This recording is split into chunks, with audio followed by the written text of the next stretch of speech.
Welcome, everyone. It's a pleasure to have you with us today to join us for our webinar called Innovation, 5 Ways Leaders Can Promote an Innovative Culture. And before we get started, I'd just like to introduce myself. My name is Susan Cullen, and I'm president of Quantum Learning Solutions. And for the last 20 years, we've really been working with leaders who are wanting to provide very innovative corporate cultures within their organizations. And we tend to work as trusted partners with our clients. We go very deep into their companies and get to know them well. And as I've been working with and talking to some of the CEOs of these companies, I've had a lot of in-depth conversations with them about what it really takes to survive and grow in this economy and going into the future. And so there's some things that we're seeing that successful companies do around innovative leadership, and some things that we've been working with our clients to help them do around innovative leadership. And I'd like to share some of those findings with you today and hope that you'll get some new food for thought as we go forward. So one thing, first of all, to start, before we begin to look at our agenda, is to set the course for where we're going and why we want to get there. And, you know, understanding innovation and why it's important for organizations is really fundamentally critical today.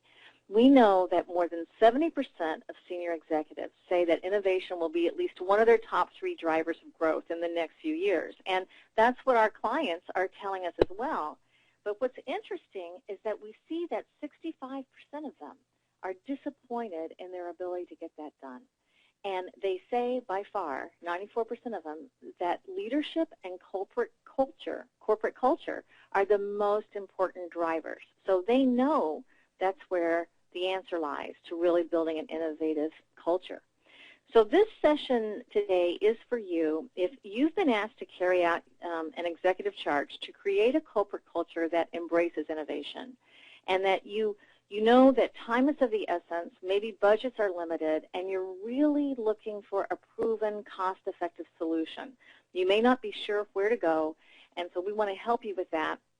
You know, it may be that you are an HR or a training leader and you've been asked to find ways to build a more innovative culture, or you're a department manager and you're looking for ways to develop your team better, or perhaps you're an individual and you're looking for ways to enhance your own professional development.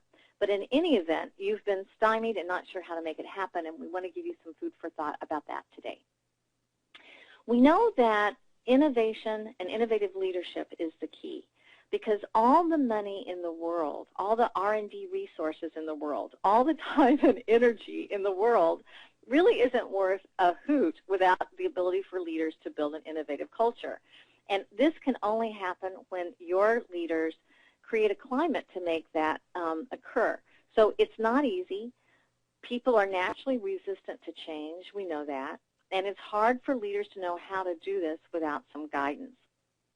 So you may be asking yourself some of these questions. You know, where do you begin? You know, how do you get started? How do you make that occur? And I understand that myself. In fact, it was my experience in corporate America and the lack of good leadership and innovation that I saw then that really drove me to even found Quantum Learning Solutions in the first place. Since then, we've been really working with many companies to develop a culture where excellence, innovation, and engagement can thrive. And what we know in this process is that the traditional leadership approaches of the past just will not work in today's world.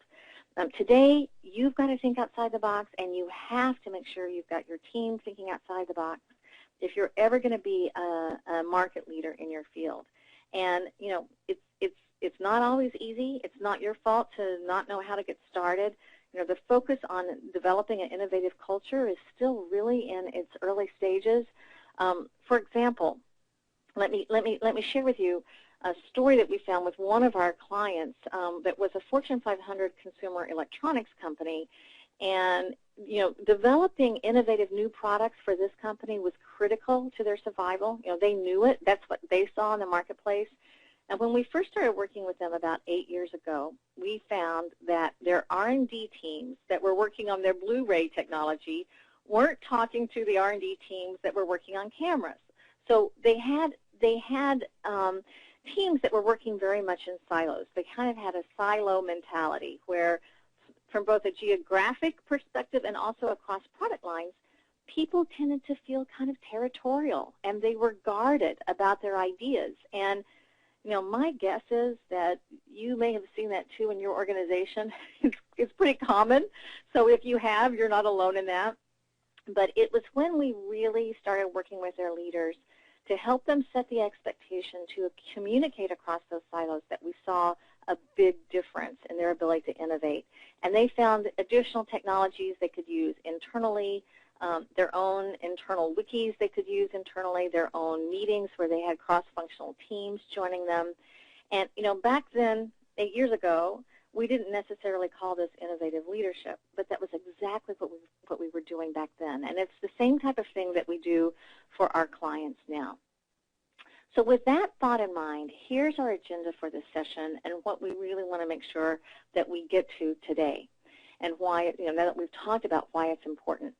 We want to look at the importance of the leader's role. And if you're going to develop an innovative culture, you have to start with a leader. And then we'll look at 5 very specific leadership skills for encouraging innovation that your leaders can utilize, and give you some specific steps for how do you build the vision of having an innovative culture. And then at the end, we'll provide some additional resources for you and kind of summarize everything. I am making a commitment that I will give you the best and the most I can in this hour that we have together. The hour is pretty limited, and I can't put everything that we've gathered in these 20 years into this hour. So I promise that before we end today, I'll share with you how you can get some more information and how you can look at some of the unique challenges in your own organization. So I promise I'm not going to leave you hanging. We will have several additional in-depth free resources available to you at the end of this webinar, so you will be able to request those on your feedback form when you log off. So just wanted to give you an update and heads up about that. Also, let's make this pretty interactive today. We'd like to encourage your participation, and there will be several ways that we can communicate. One way is hand raising. So I just want to show you, those of you who may not have seen this before, if you look at the attendee list by your name, there's a place where you'll see a hand, and you can raise your hand. Thank you, Alexandria. I see it. You can raise your hand there. So if you have a question, you can raise your hand there, and I will see it, hopefully. I may not be able to get through the whole long list, but if you have any additional questions, I do encourage you to ask them in the questions box. And Kathy Dorse from our office is standing by, and she can respond to a lot of those questions, and so she'll get back to you right away with many of those. If there are some questions that we don't have time to get to today, we will respond by email to you, and we will get back in touch. So feel free to send us your questions and your thoughts. Also, we'll have several polling questions that will come up on the screen, and so we ask for your participation in that too. So we want to make this as interactive as we possibly can, and we want to make sure that we're answering some of your questions. So let's first of all begin with our first question and begin to talk about why is innovation important to you in your particular organization. So I'm going to send a question over now that asks you to think about why is innovation important to you in your organization.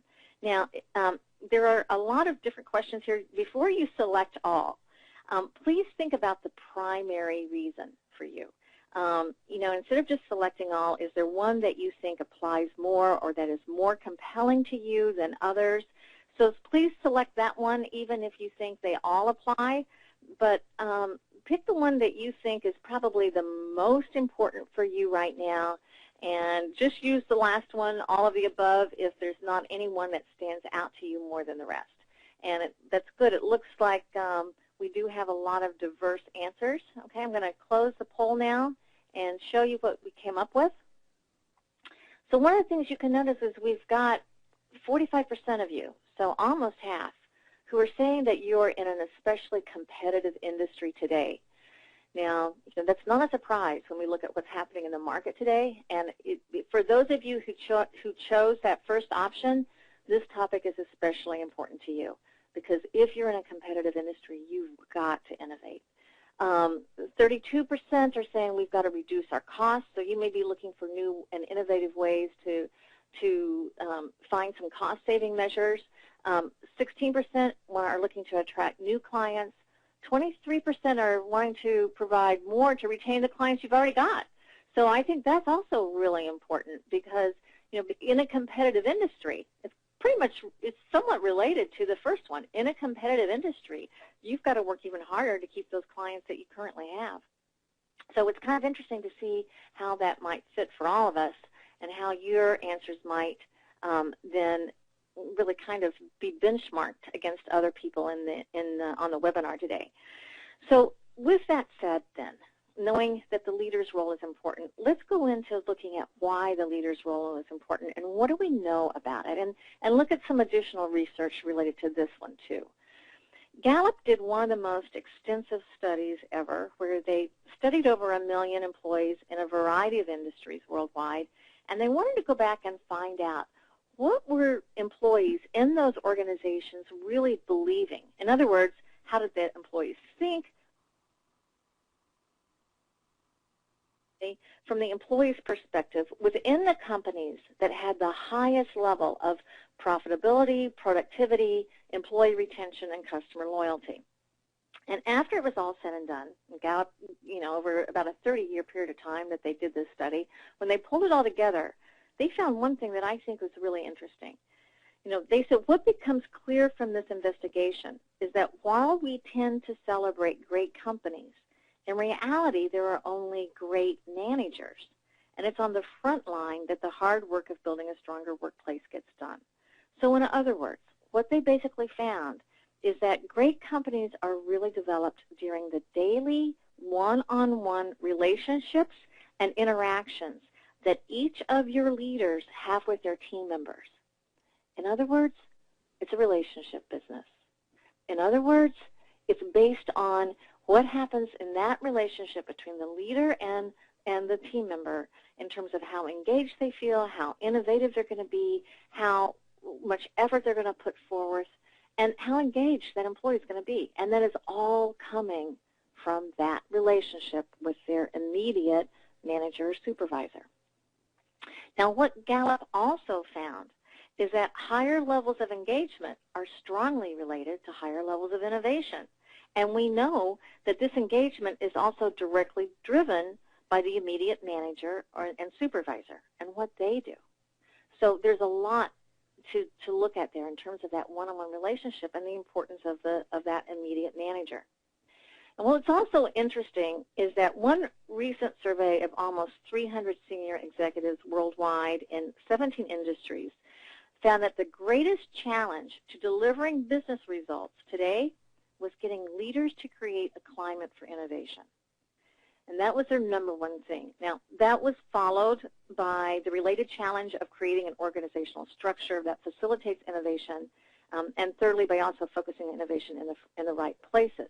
But what we see from this is that your leaders and your managers have to play a prominent role in establishing a culture of innovation. You've got to get them on board to create the climate and the culture you want. Now, if you're going to do that, there are several qualities your leaders have to have. And we know that there are 4 key leadership qualities they need. Another way to think of this may be competencies that your leaders have to encourage innovation. So let's just take a look at this first one. They've first got to understand what your current climate is. So the challenge is that you can't find the solution unless you're clear about where you are and what the climate is that you're dealing with now and where your starting point is. So that's one of the first things they've got to know. How would you assess the engagement level in your organization? Is your climate really actively focused on innovation now, or is it not? Are you kind of really starting to, at the beginning phase of trying to encourage it? So you want to know where you currently are as it relates to innovation. Then your leaders have to have a long-term perspective. Many people may think that 3 years is long-term, but if you're thinking of 3 years as long-term for innovation, it won't work because it takes time to perfect products. It takes time to gain adoption by mainstream users. You just can't stop and start innovation projects. You've got to have a long-term perspective on it, and you've got to support innovation regardless of the company's near-term prospects and what you're focusing on. So that's having a long-term perspective is absolutely essential. Also, your leaders have to have the courage to fail. and learn from failure. Now, we know that risks of innovation are very well recognized, but many leaders aren't willing to be associated with failures. They don't want to do that. And so there's a great deal to be learned by looking at why an innovation failed and what we can learn about it and how can we improve. And leaders are going to set the tone for everybody else's ability to feel comfortable to try something new and challenge the status quo. You're probably all familiar with Edison's comments about the incandescent light bulb. Where he says, "I have not failed. I've just found 10,000 ways that it won't work." And that's what innovation is. So you've got to have a climate where it's okay to step out of the box, and leaders set the tone for that. The last one is a deep engagement with the leaders, with the innovators, that the leaders have to have. So innovative leaders have to have an even deeper relationship with their teams than they've ever had in the past. They have to constantly be asking questions. They've got to constantly be probing for problems. They've got to constantly be looking for ways to accelerate projects and ask their team members to step up to the plate with answers to those questions. That those questions aren't coming from the leaders. Again, they're pushing this down, pushing ownership down, and encouraging people to take ownership of a solution to a problem and finding ways to innovate. And so that means in order to do that, we've got to ramp up our focus on engagement to make that happen. Now, when you do, there are some really significant benefits you can expect, because the impact on your employees can really be pretty significant. Think for a minute what it would be like if you had employees who were really actively taking ownership. That's when you see them come to the table with solutions to problems instead of just addressing a problem. And they're not blaming or finger pointing or blaming the market or the economy or anybody else.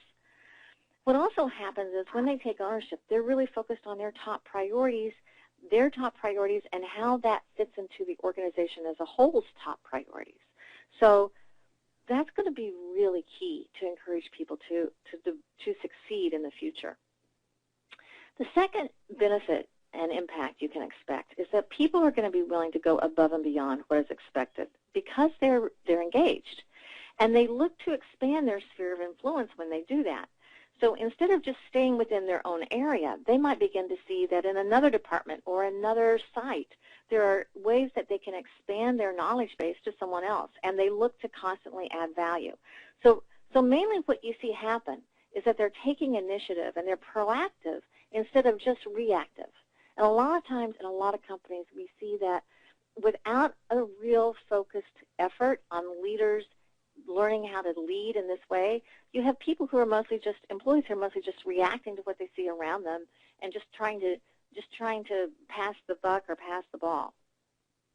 Now, the third one is adapting to change, and that's not normally easy for any human being, but it can happen. And when people learn that change is to be expected and change is part of the culture and change is critical for innovation, then they can demonstrate, what we sometimes call intellectual flexibility. In other words, they don't have a closed mind. They're open. They're not rigid. Because you can't innovate if you have everybody insisting on always doing it the way we always did it. The fourth impact, the fourth benefit is that you will see employees that will share their feedback with other team members and help other team members improve. So it doesn't have to all come from the leader. In other words, a team member can add more value when they're helping another team member look at ways to do things better. What happens is they stand up for high standards with everybody because they want to. And it becomes that each of your team members are then recognized as more valuable within the team, and they're someone that other people want to work with. They're also able to provide constructive feedback to other team members in a positive way, even if there's not a reporting relationship. So the last, and maybe even the most significant, but it's all kind of leading to the last impact on employees, is this is where you see innovation constantly increase. Because when people are then focused on taking ownership and going above and beyond and adapting to change and talking and dialoguing and sharing feedback, they constantly increase innovation because now they're looking at ways to constantly improve processes for innovative problem solving, and also any other type of internal process improvement. Cost-cutting measure, as some of you may have mentioned, ways to add value to customers, as some of you have mentioned, and looking for ways to stand out in your industry. So think what a difference it can make in your organization when you have employees that demonstrate these abilities in your culture, and it can be huge. Okay, let's go now to talking about what skills do your leaders need to have. So we know that their leader's role is important, so what do they need to do, and how do they do that? And basically what we see is that all leadership responsibilities will fall into one of these three categories. You've got to have the vision of an innovative culture to know where you're going. And then you've got to get everybody on board and aligned with that vision so that you can then execute on the steps to make that vision a reality.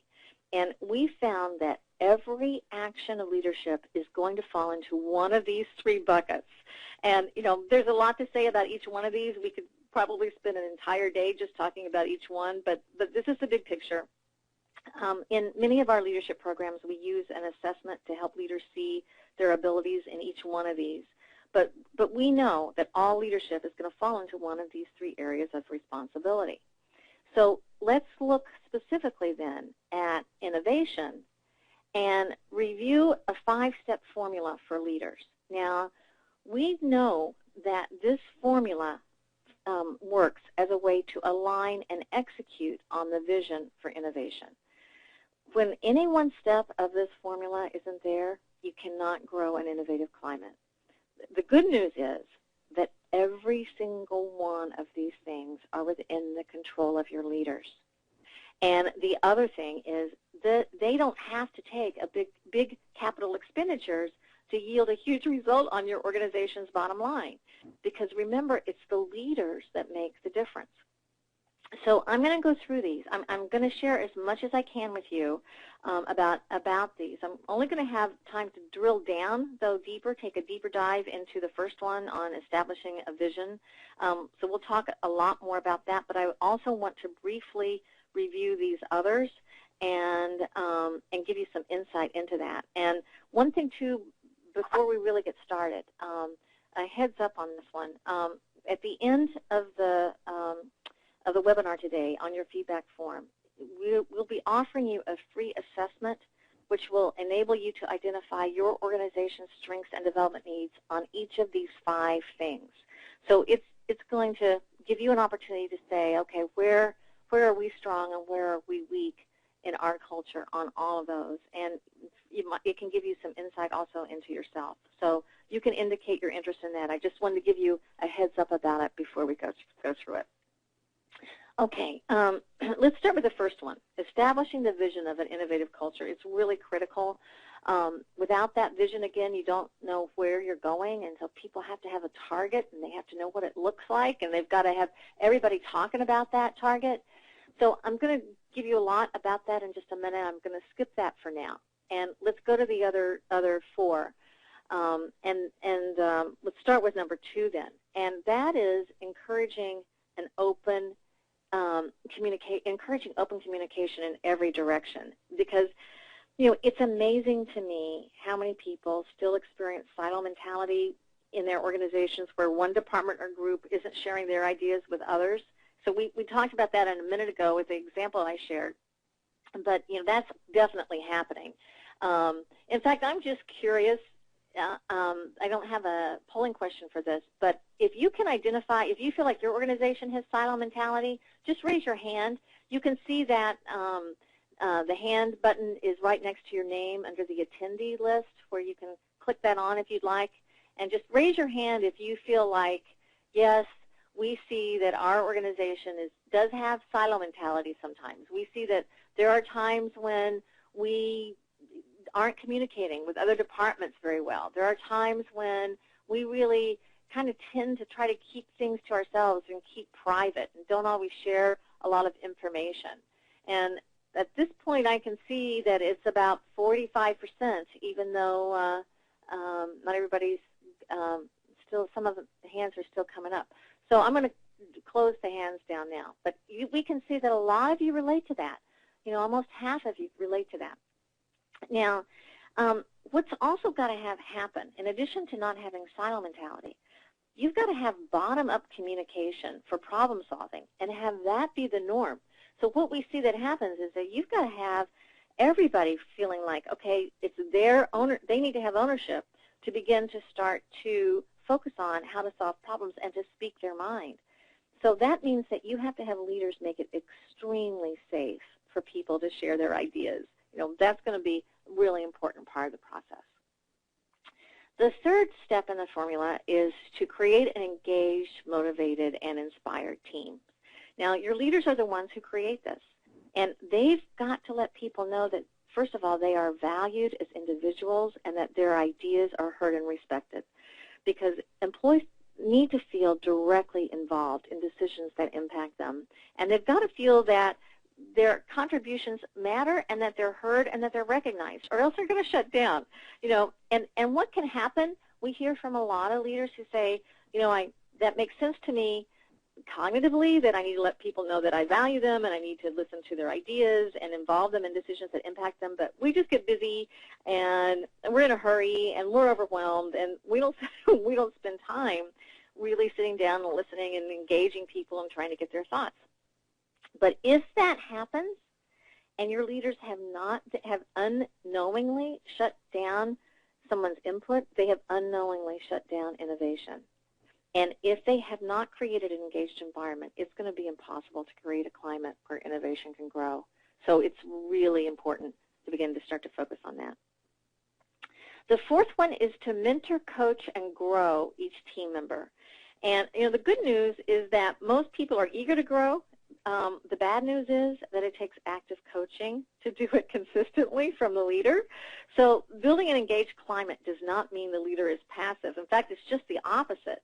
It means the leader is available, and they're enthusiastically looking for ways to further develop their team. So that's going to be really key. And last but not least, develop a high-trust environment.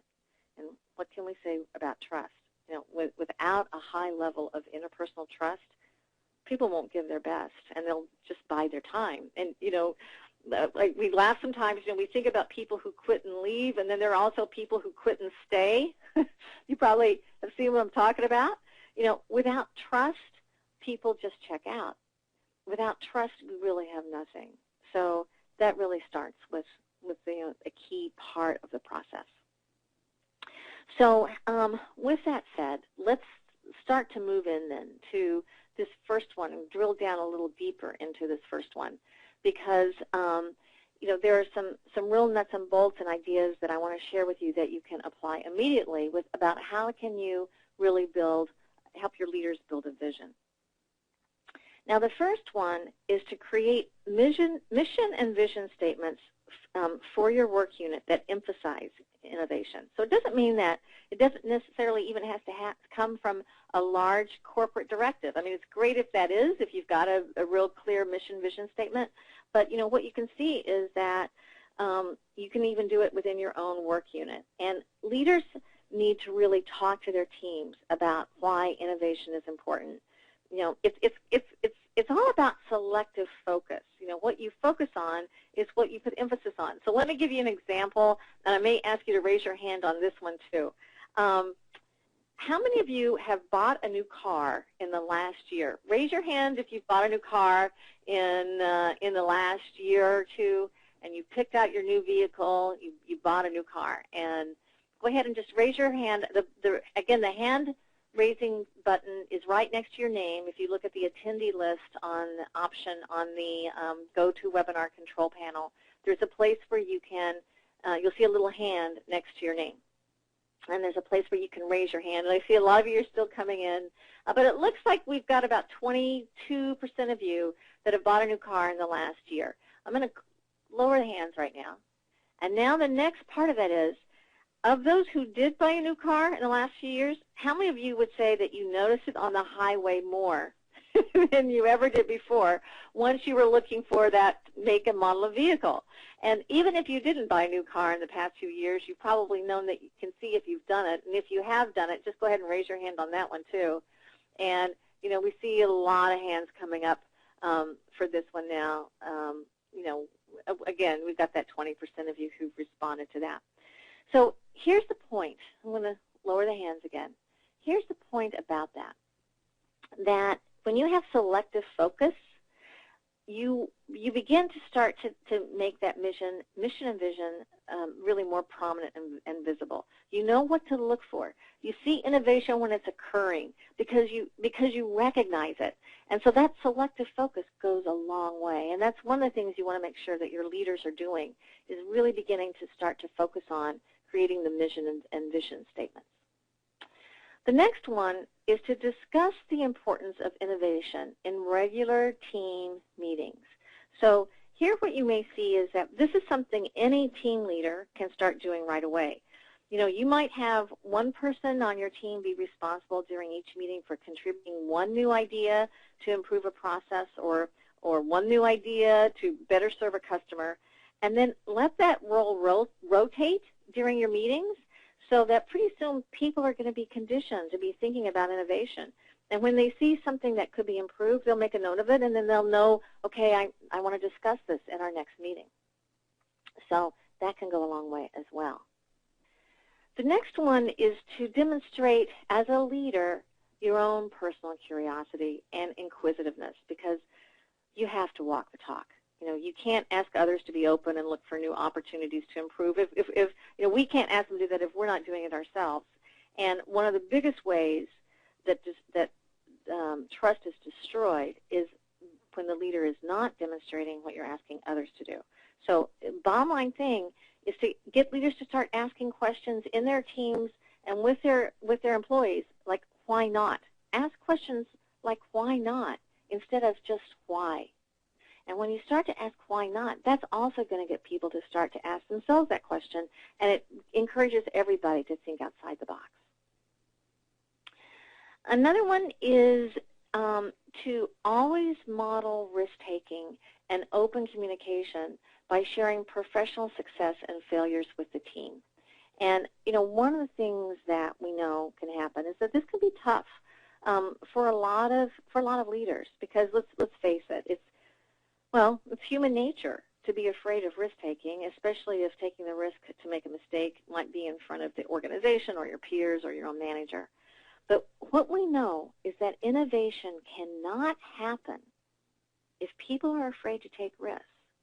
It doesn't mean you take careless risks, but you have to take some risks to challenge the status quo, or there's never any progress. And what's going to happen is all those employees on that team, they're going to be really watching the team leader. Does the leader make mistakes and make it okay to talk about it? Is it really okay to fail in the attempt to try something new? And that's what they're watching. It goes beyond just the words. It's the leader doing it. And when the leader opens up their kimono and they talk about, their own efforts to stretch outside the box, especially when it didn't work, and they're okay with it, and they talk about the lessons that they learned, it helps people see that the vision for innovation is real, that it's not just words on paper. And I think we all can recognize that when people let themselves be vulnerable, when leaders admit they made a mistake, for example, they gain so much more credibility than they ever did if they tried to act like they didn't make a mistake at all, because people know. But when you make a mistake and you learn from it, and you say, here, and I'm glad I did it, because if I hadn't done it, we wouldn't have learned this. It helps people say, okay, so I can stretch a little bit, and I want to find new ways to improve and new ways of doing things. And then the next one is to really begin to start to encourage employees to produce original answers to a problem or question, and for the leader not to just jump in and tell them, but to ask them come to you with a problem and the solution.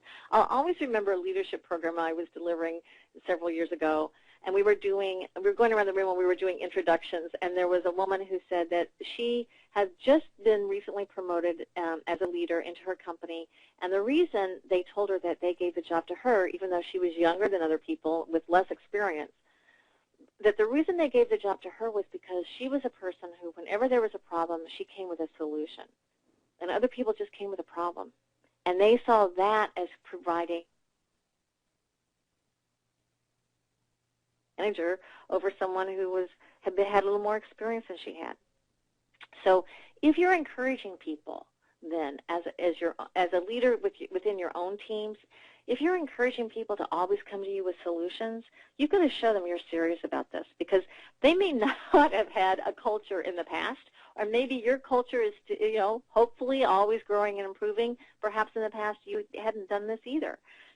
That people didn't think that part of their job included that they have to be problem solvers. What's going to happen is, even if the wording is there on paper, they're going to test the leader. And if the leader is used to the old style of leadership that did not put responsibility and accountability back to the employee, this can be really dangerous, because you've got to let your employees know that you want them to come to you with solutions, not just problems, and that they need to have ownership in really making that happen, and that innovation is part of everyone's responsibility. So let's then, and hopefully that gives you some ideas for ways to encourage the vision and letting people know that this is part of what you're really focusing on. Let's give you a chance now to benchmark your own organization on these 5 things against the other participants in the class, because we may see that there might be some areas that you might be stronger in, and some areas that you might be your biggest challenge. And it can be just interesting to take a look and see how that goes for you. So I'm going to bring up the next polling question now. And which of these do you feel that you are the strongest, and that your organization is the strongest? So please select one that you think reflects the area in which you are the strongest. And so go ahead, if everybody could just make a selection, let's take a look, and then we'll give you a chance to benchmark kind of what your answer was compared to other people. Are you strongest in establishing a vision of an innovative culture? Is you strongest in encouraging open communication? Are you strongest in creating a highly engaged and motivating climate and team? Are you strongest in mentoring and coaching? Or are you strongest in developing and retaining a high level of trust? So let's take a look, still getting some of the answers in, but give you a chance to really see how you're doing. All right, I'm going to launch the poll now and let you see what we saw. Okay, so one of the things we see is that by far the area that was the strongest was encouraging open communication in every direction. We had 46% of you say that. I'm really happy to see that. It's really good that almost half of you feel like you don't have too many silos, and you have people communicating with people in other departments, other teams, other locations. It looks like the next one was creating a highly engaged and motivating and inspired team. And we had about 23% of you on that one. Next, 19% was establishing the vision of an innovative culture, followed by 15% mentoring, coaching, and developing, and 12% focused on trust, developing and retaining a high level of trust. Okay, let's go now to the next part of this. Let's go to the next question. And whoops, let me go back here.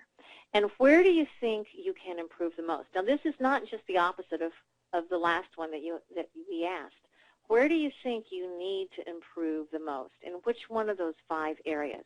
So select the one area that you think you need to improve the most. And again, we'll give you a chance to benchmark. I think this can be very interesting for all of us to see. And actually, the percentages are changing quite dramatically as we have more answers coming in. So where do you think you can improve the most? And make sure that you've selected and made one option. Okay. Looks like we're still getting some answers in, so I want to wait just another couple seconds. Okay. I'm going to close it down and show you what we had. Okay. What's interesting about this is 29% said developing and retaining a high trust environment. Now, I know that was the one area that people felt they were less strong, but let's just think about what this means. Trust is so fundamental that we begin to start to say, okay, so how do we do that? And what is interesting, and I think we'll have a webinar on this in the future, we have seen that there are trust-building skills that can be taught. that leaders can learn to do that, and that can also come from raising awareness about what those trust skills are. But that's really, really important. So we build this into many of our programs. Also, 21% felt like where they could improve the most was establishing the vision. We kind of see after the trust part, actually, we've kind of got a tie on 18% between encouraging open communication and mentoring and coaching. And actually those top four were pretty close together, with trust probably still being the biggest challenge, but not unanimously. So again, with all of those 5 things, there are things you can do about it.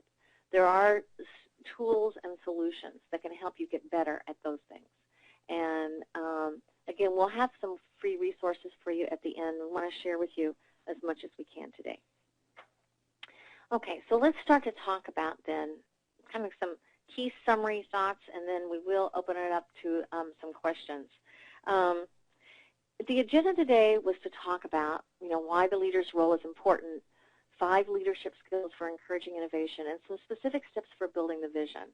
Now, I hope that you got some good food for thought in that process.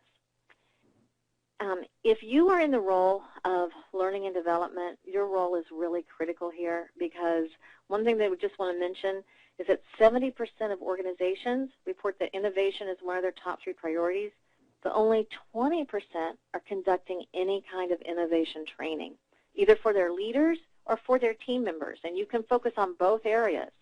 So what that means is you've got to be able to help your leaders develop an innovative culture, and you've got to start with that first. So if that's your role, you really have an important role. You really have an important part in the process.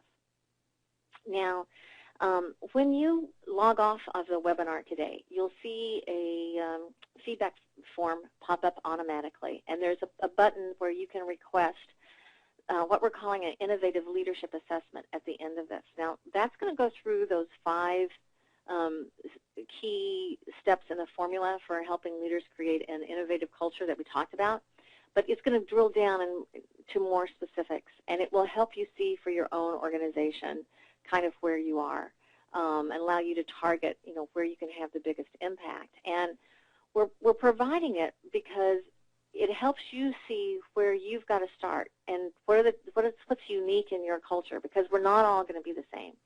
And it will also have some suggestions and strategies that you can use, and it can give you that can help give you a competitive advantage. So that's part of the reason that we're doing it. We can also give you some input and feedback on your results if you'd like. Now, when you complete the assessment, you'll also receive a complimentary ebook entitled Innovative Leadership Tips, and this will go into even more additional tips beyond what we discussed today. You'll get that automatically when you complete the assessment, so that will be something that you want to take a look for as well. We're also want to be offering additional webinars on this topic. So we have another one scheduled for Wednesday, October 16th from 2 to 3 Eastern Time that's all about the coaching skills to enhance innovation. So especially if you were one of the people that found that one of your weakest links was mentoring and coaching and developing all your team members to enhance innovation, we're going to have some specific skills that leaders can use with that. And so feel free to join us there, and we'd be happy for you to attend. You can, on the feedback form, you can also request more information about that if you'd like us to send it to you. I'm also happy to share our blog with you. As you can see here, quantumlearn.com/blog. It's called Corporate Training Tips, and there's a lot of research and information archived on it. It's really like a whole list of articles on different topics to enhance productivity. So if you look on the right side of the blog, all the information is categorized by topic, such as leadership, communication, team building, time management, stress management, meeting management, etc. So I'm happy to share this with you and hope it's helpful. It's a great resource. It can be a good tool for looking up all kinds of answers and articles on any particular type of need that you might be facing. So let's go now, leave a little bit of time for questions and answers. And Kathy, I know that you're standing by to help us with with the questions. So if you want to tell us what kinds of questions you've got, Kathy. Okay, the first question I have is, even though we know innovation is important, I don't think our senior leadership team has a mission for innovation. What should I do? That's a good question, because you may find that if you think about it for your own organization, you may, probably several of you could be in that same boat. I think one thing that you want, the first thing to do is for you to talk to your senior leadership team about why it's important in the first place. I would encourage you to show the innovative leadership assessment with them, your results, because that can raise awareness. It would give you something that would be kind of a good kind of baseline to start to talk about. We will also be giving everybody, you'll get an email tomorrow with a link to the recorded version of this webinar. You're happy to share this with them if you'd like. But I would just want to say good luck to the person who asked that question, because I know this can be challenging, but it's really important for you to kind of do what we've talked about, to step up to the plate and go to those leaders and share with them why you think this can add value to the organization. And when you do that, I think you can really make a significant difference to your company. So don't hold back. Share your thoughts with them. I think that's just going to help everybody grow and improve. So you could be modeling an important part of innovative leadership in the process. That's a good one, Kathy. Do we have any other questions? Yeah, here's another one. Can innovation be taught? Good question. And the answer to that is we find that we can teach people the way to create the culture to make that happen, and we can teach them ways first with leaders. And the leaders really need to know how to do it. So they need to really make sure that they're reinforcing this over time and really reinforcing learning over time. Also, make sure that your processes and structure support innovation. So you don't want to have a lot of bureaucracy get in the way of stifling innovation. You want to constantly talk about why innovation is important and really encourage your leaders to do that and practice some of the skills that we've talked about today. It's probably not going to happen if you do nothing. Innovation isn't going to happen if you do nothing. What is it? The definition of insanity is doing things the same way we always did and expecting to get a different result. So, that's not going to work. But answer to the question is yes, I think it can be taught, and there are things you can do to also encourage processes that encourage the culture as well. Any other questions, Kathy? Yes. Can I encourage innovation on my own if the culture doesn't support it? Okay, that's a good one, and congratulations to whoever is asking that question, because it's really showing that you're taking an innovative, proactive response in the process. But every culture is made up of a lot of individuals. A lot of individual parts make up the whole, and everybody has to start somewhere. So I still encourage you that the innovative leadership assessment would still, even if you're an individual looking for your own leadership development instead of a training leader or HR leader, I still encourage you to take the assessment, because there will still be some good suggestions there, and there are some resources and information that you'll get after you do it that can help you as an individual. So I think that I applaud you for making the effort to really look at what you can do to be an innovative leader in your own organization, and it's everybody working together that can make a difference. But take it to the next step too. This is kind of like the first question, Kathy, where somebody said their senior leadership team didn't have a mission for innovation. I think if people are looking for ways to build a culture and take the first step to start to talk to their own leaders about it and encourage about it, and it's driven from a grassroots initiative, that's really strong. So, yes, do it on your own, encourage it on your own, and you can go a long way. How many other questions do we have, Kathy? Just let me see. I have one more for you. Okay. And it's, I would say we have a silo mentality. how do we change that? Yeah, that's a good one.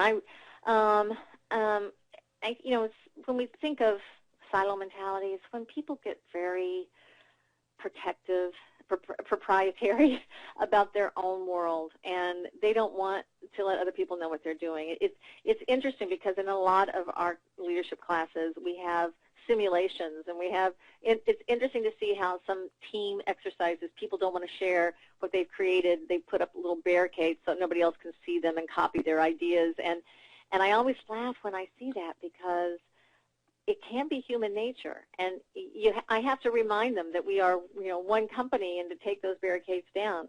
But it can happen. It's human, and so when that does happen, it's really important to get your leaders to raise awareness about it. I think this is where leaders have to play really a step-up role, because they've got to be able to go back and tell their team, your expectation is to work with these other teams. Your expectation is to call people in other geographic sites and share ideas about what you think will work, and let them know if you had something succeed, take the initiative to go tell them what worked for you and what you learned.